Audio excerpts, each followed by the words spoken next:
करके एक्सप्लेन करना है कि ये है कहाँ पे। सो इस पेशेंट में इट्स सेफ टू से कि जो अल्सर है वो साइज़ इसका ऑलमोस्ट बन रहा है 4.5 सेंटीमीटर इनटू ऑलमोस्ट 3। 4.5 into 3 इसका साइज है and it is located on the medial aspect of the arm just above the medial epicondyle. Medial epicondyle से जस्ट अबव है। It is irregular in shape आप देख रहे हो कि इसकी कोई पैटर्न नहीं बन रहा। It's not circular, it's not Oval, तो ये इरेगुलर पैटर्न है। उसके बाद आपने ऑब्जर्व करना है कि floor of the ulcer is not visible. ठीक है, it is covered by necrotic skin, तो फ्लोर विजिबल नहीं है। माइनर एस्पेक्ट्स जो हैं वो फ्लोर के विजिबल हैं और वो आपको देखने में ही वेट लग रहे हैं। अभी पल्पेट करके हम कंफर्म करेंगे।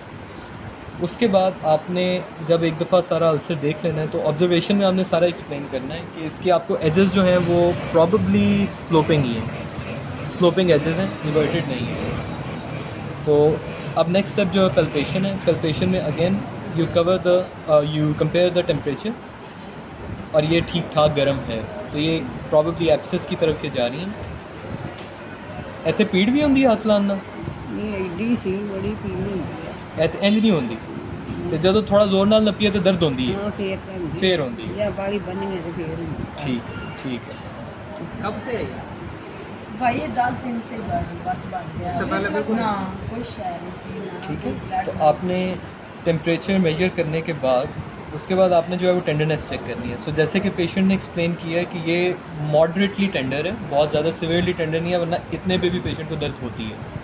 पेशेंट ये हमें बता रही है कि जब ज़रा थोड़ा सा आप डीप पल्पेट करते हो तब होती है। पल्पेशन के बाद जो पल्पेशन में ही जो नेक्स्ट स्टेप है वो आपने एक दफ़ा चेक करना होता है कि कोई एक्टिव डिस्चार्ज ना हो। इनमें है, इनमें आप देख रहे हो कि डेब्री भी है, ये सारी डेब्री है।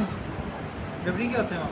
या डेब्री डेड नेक्रोटिक टिश्यू का जो स्लफ है ना, स्लफ प्लस नेक्रोटिक टिश्यू, ये डेब्री है जो येलोइश है। ये जो है नेक्रोटिक स्किन है, ये एक साइज़ होगी। और ये जो है ये एजेस आप देख रहे हो वेट हैं और इनमें एक्टिव डिस्चार्ज है। ठीक है, तो इस वूंड को या इस अल्सर को आप इस तरह से भी एक्सप्लेन करोगे कि some aspects of the floor are visible, there is the floor is wet and active discharge can be appreciated. आपको एक्टिव डिस्चार्ज नज़र आ रहा है, ये है। और उसके बाद आपने एक दफ़ा एजेस चेक कर लेने। बेस ऑफ द अल्सर में आप डीप पल्पेशन करते हो, मैं नहीं कर रहा हूँ, पेनफुल है, लेकिन आपने करना है। आपने यूँ रख के पेशेंट से पूछ लेना है पेन तो नहीं है। अगर वो कहे कि पेन है तो आपने बड़े सॉफ्ट हैंड्स के साथ पल्पेट करना है। अगर पेशेंट ये कहे कि पेन बिल्कुल भी नहीं है तो फिर आप थोड़ा फर्म भी पल्पेट कर सकते हो। बेस और फ्लोर में ये डिफरेंस है कि फ्लोर आपको विजिबल आप ऑब्जर्व कर सकते हो, आपके सामने ही नज़र है। नहीं आता। बेस नज़र नहीं आती, बेस आपको पल्पेट करनी पड़ती है। बेस के बारे में कभी भी आप तब तक कमेंट नहीं कर सकते जब तक आप हाथ लगा के ना देखो। बेस में आपने क्या क्या चीज़ें देखनी है कि बेस फर्म है या सॉफ्ट है, मोबाइल है ये अल्सर, ठीक है, अल्सर मोबाइल है या नहीं, मोबाइल नहीं है, नहीं मोबाइल नहीं। और अंडरलाइन स्ट्रक्चर्स के साथ जो है ये अटैच्ड है या नहीं है। अगर अटैच्ड हो तो वो कार्सिनोमेटस होता है इन मोस्ट केसेस। ये कोई हार्ड एंड फास्ट रूल नहीं है, लेकिन मोस्ट केसेस में वो बस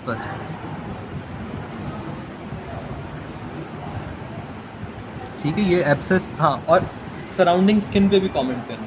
the surrounding skin is erythematous and inflamed and it is tender to touch as well. जब आप पल्पेट करोगे तो इट इज़ टेंडर। और ये कहाँ तक स्प्रेड कर रही है, ये जो इन्फ्लेमेशन है, it is involving the medial epicondyle, नहीं मीडियल है, medial epicondyle as well as distal part of the arm. ठीक है, आपने proper of the left side, आपने साइड हमेशा बोलनी है। जब भी आपको सर कहेंगे कि एक्सप्लेन करो सर को, आपने साइड लाजमी बतानी है। अक्सर स्टूडेंट बहुत अच्छा एक्सप्लेन करते हैं, एंड में राइट या लेफ्ट बोलना भूल जाते हैं, वो काम खराब होता है। ठीक है, ये ठीक है, आप कवर कर